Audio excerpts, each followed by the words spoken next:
নক্ষত্রেরও একদিন মরে যেতে হয়। ফরাসি ক্লাব পিএসজির বর্তমান চিত্রটা জীবন আনন্দের সেই কবিতার কথাই যেন মনে করিয়ে দেয়। একসময় যে ক্লাবে ছিল তারার মেলা, সেই ক্লাব এখন শূন্য। আগের মৌসুমে লিওনেল মেসি ও নেইমার গিয়েছেন ক্লাব ছেড়ে। এই মৌসুমের শুরুতে কিলিয়ান এমবাপ্পে গিয়েছেন তার স্বপ্নের ক্লাব রিয়াল মাদ্রিদে। এই অবস্থায় এখন কেমন আছে পিএসজি? প্রশ্নটা আসছে ইউরোপের ক্লাব ফুটবলের মৌসুম শুরু হচ্ছে বলে। যদিও লে হাভরেকে 4 গোলে হারিয়েছে পিএসজি, তবুও ফরাসি ক্লাবটির আগের অবস্থান কি আছে? এমন প্রশ্ন করেছেন অনেকে। কারণ সম্প্রতি বিশ্বের অন্যতম সেরা ফুটবলারকে হারিয়েছে পিএসজি। তবু এমবাপ্পেকে হারানোর পর পিএসজি অনেক তারকা খেলোয়াড় কিনবে, এমনটাই ধারণা করেছিলেন অনেকে। কিন্তু আদতে দেখা যায়নি তেমন কিছু।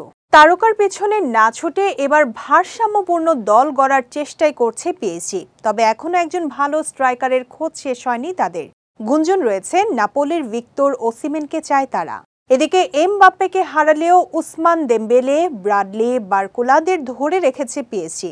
গোল করার মতো স্ট্রাইকার হিসেবে আপাতত রান্দাল কোলো মোয়ানি আর গনসালো রামোসেই ভরসা রাখতে হচ্ছে তাদের। এমবাপ্পের অভাব পূরণ করা সম্ভব নয়, সেটা পিএসজি কোচ লুইস এনরিকে সংবাদ সম্মেলনে নিজেই জানিয়েছেন। তবে ফরাসি লিগে শিরোপা জিততে এমবাপ্পেকে লাগে না পিএসজির, কিন্তু তারকা হারিয়ে দর্শকদের আগ্রহের কেন্দ্র থেকে বেশ খানিকটা সরে গেছে ফরাসি ক্লাবটি।